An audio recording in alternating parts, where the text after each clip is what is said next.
Mister and missus and daughters blog. আশা করি আপনারা সকলে ভালো আছেন, আমিও ভালো আছি। And very good morning. কিন্তু গুড মর্নিং তো মনে হচ্ছে না, সকাল সকাল মনেও হচ্ছে না। প্রচণ্ড বৃষ্টি হচ্ছে এখানে, ভোর 4টের থেকে আমাদের এখানে বৃষ্টি শুরু হয়ে গেছে। আজকে আমি এসেছি বাপের বাড়িতে, বেসিক্যালি তার কারণ আসাম থেকে আমার মামা মামি আর মামাতো বোনরা আসছে কলকাতা শহর ঘোরার জন্য, প্রায় 10-11 দিনের জন্য। তো তার জন্য এখন ওনারা ট্রেনেই আছে, তো আসবে। তার জন্য বাবা ফোনে কন্ট্যাক্ট করছে যে কখন আসবে, কখন ট্রেন আসবে এখানে, আর বাবা নিতেও যাবে, তার জন্য কন্ট্যাক্ট করে নিচ্ছে। আর আমাদের সকাল থেকে না, কাল রাত থেকেই আমাদের কাজ বাজ শুরু হয়ে গেছে, ঘর গোছানো সব কিছু আমরা শুরু করে দিয়েছি। আর এখন সকাল থেকে মা রান্না বান্না, ওনারা এসে কি কি খাবে তার জন্য সব কিছু তৈরি করা হবে।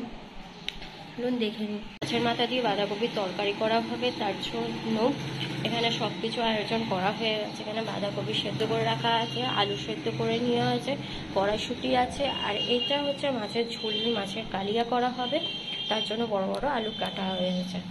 এটা হচ্ছে আমার ব্রেকফাস্টটা রয়েছে বাঁধাকপির তরকারি আর 2খানা রুটি নিয়েছি।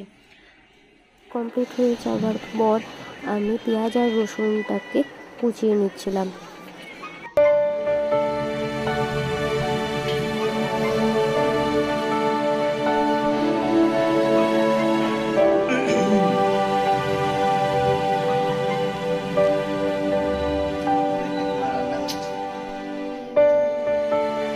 বেরিয়ে গেছে 11টার সময় মামা মামিদেরকে আনার জন্য, কিন্তু ট্রেন আসবে কলকাতা স্টেশনে প্রায় 12টার সময়।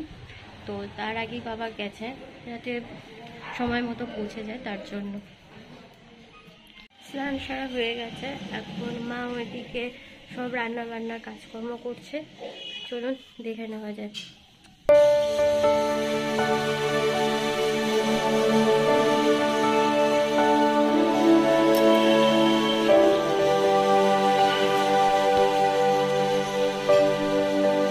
সময় ট্রেন কলকাতা স্টেশনে আসার কথা, সেই জন্য বাবা আগে আগে চলে গেছিলো, কিন্তু এখনও পর্যন্ত ট্রেন আসেনি কলকাতা স্টেশনে।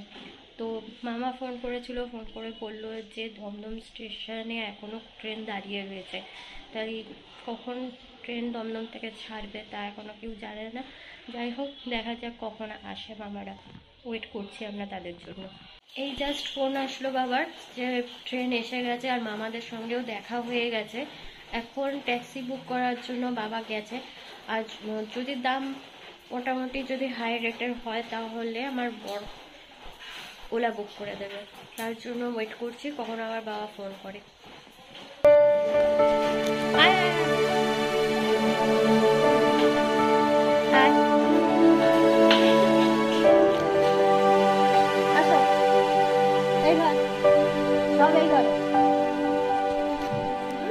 হ্যাঁ, এত আমাকে চিনতেও পারবে না, এত আমাকে চিনতেও পারবে না, তাই না রে? বড় হয়ে গেছে সব। আইটন কই, মিজান কই, আসো। হয়ে গেছে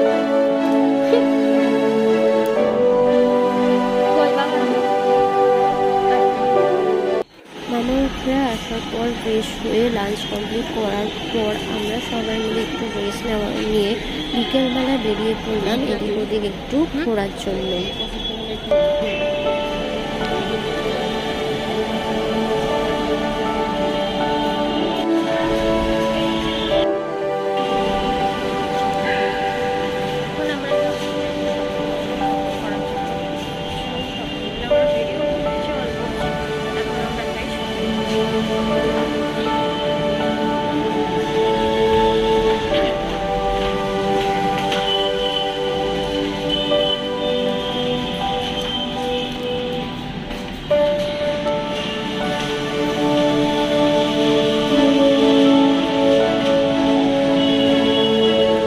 শপিং মলের সামনে ফুচকা স্টলের দাঁড়িয়ে আমরা 4জন মিলে ফুচকা খেলাম।